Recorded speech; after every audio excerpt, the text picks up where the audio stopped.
this is officially update 6 for the That's Expensive project pan created by Misty of the PANtastic ladies. And so far I've been able to get through 8 products totaling a value of $290. I do excitingly have some to add to that total this month, so let's get into it. The only makeup product I have in this project is the one with the super long name that I have to read off because I'm never going to remember this. That is the Pat McGrath Labs Skin Fetish Sublime Perfection Blurring Under Eye Powder in the shade Light. With this product here, I was able to get another 11 uses out of it this month, totaling 89 uses. As I said before, my uses was going to go down with this one because I'm now wearing a sunscreen that doesn't require me to powder my eye area, so all my uses came from makeup. I am happy to say that we are also shaving down that dome there. It's now starting to get a little bit of a crater in it. As for skincare, I have the worst cleansing balm of all time, and that is the Pharmacy Clearly Clean Makeup Melt Away Cleansing Balm. And this one I only got 2 uses on in the past month. So we are now at a total of 11. I think I said this last update, but I'll say it again. This is never going on my face,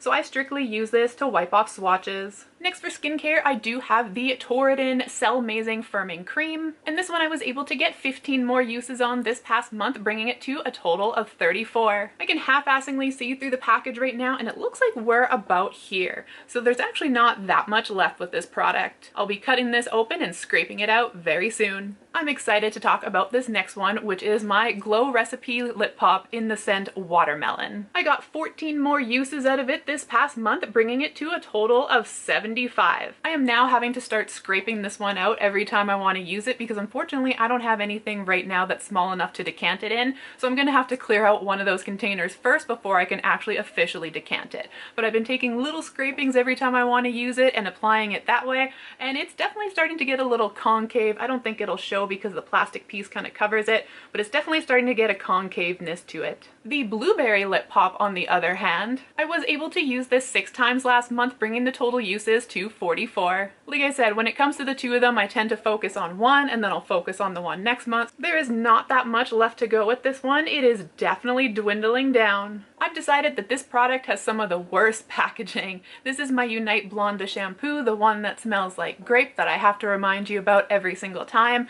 and I find that it kind of leaks.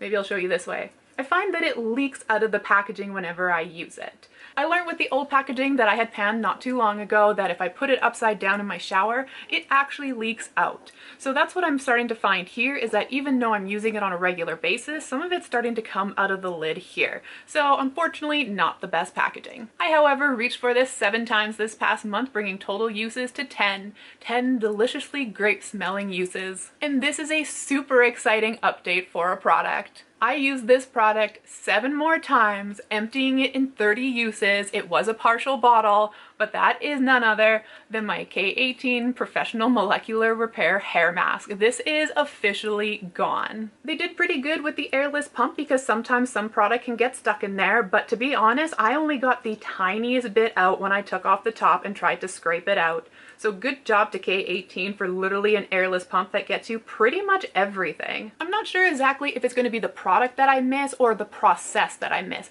because I started getting used to actually putting my conditioner in my hair after the shower, and I've started really enjoying that. I found that my hair just dried a different sort of way, and like I said, I think I'm gonna miss that. So because of the product, I had to do that process, so maybe it's a little mix of both. I still can't believe that this next product is more expensive per milliliter than the Givenchy perfume, and that is none other than the Sage Pain Release Rollerball. I got 21 uses on this product this past month, bringing total uses to 27. This product is so close to being gone. I'm literally about there. Like, we only got the tiniest little bit left. That Givenchy perfume that we were comparing it to is none other than the Haute Couture Eau de Toilette, and this one, unfortunately, I only got 2 uses on this past month, bringing total uses to 3.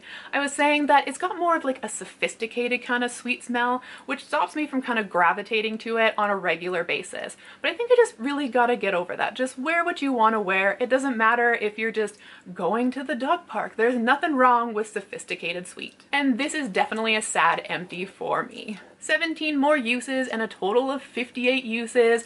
I sadly have used up my vanilla toothpaste from Hi Smile. Hi Smile got me into actually really caring about my dental hygiene, and this vanilla scent is just mwah. like chef's kiss. They did perfect with this vanilla scent. Unfortunately, right now this is out of my price range, so I wouldn't repurchase it. However, if budgeting is not something I have to worry about in the future, I would definitely be going to this in a second. And because I did use up a product, I'm actually going to be bringing in two, and they actually go together, and that was unintentional. So I had bought one of these way prior, like a couple years ago, and then I was at Marshall's the other day and I saw this other one sitting on the, like, obviously on the counter kind of thing, and I was like, I need to get that. Like, I have to get that. And so the product I found at Marshall's is this one here. This is from Hi Smile, and it is a foaming grape bubblegum mouthwash. I've never used a foaming mouthwash before, so it'll be definitely interesting to try. But the reason I was so excited to bring this one in is because I decided after I had finished the vanilla one, the flavor I was going to work on for toothpaste is none other than the grape bubblegum toothpaste. So it's just funny how it's like I was working on this one and this just kind of happened to show up in my life. So I'm rolling these two products in to add to the That's Expensive. Since this is my first time introducing these products, I will go over pricing and per grams really quickly. So with the mouthwash here, I did pick this up for $8.50, and you get 45 milliliters or 1.5 fluid ounces, which means this is 19 cents per milliliter or $5.67 per ounce. As for the toothpaste, we've done the vanilla toothpaste before, so this shouldn't be a surprise, but this is $16 and you get 60 grams or 2.1 ounces, which equates to 27 cents per gram or $7.62 per ounce. So at the start of this video, I had let you know that I've used up 8 products that were worth about $290. So when I show the prices for you guys for each individual product, that's without GST because it might change depending where you live, because provinces here all have their different prices for GST.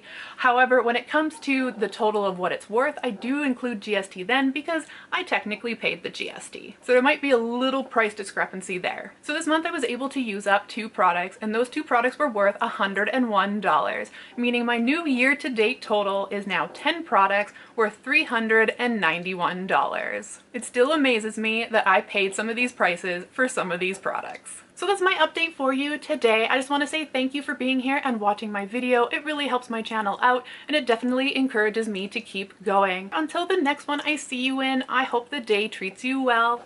Bye.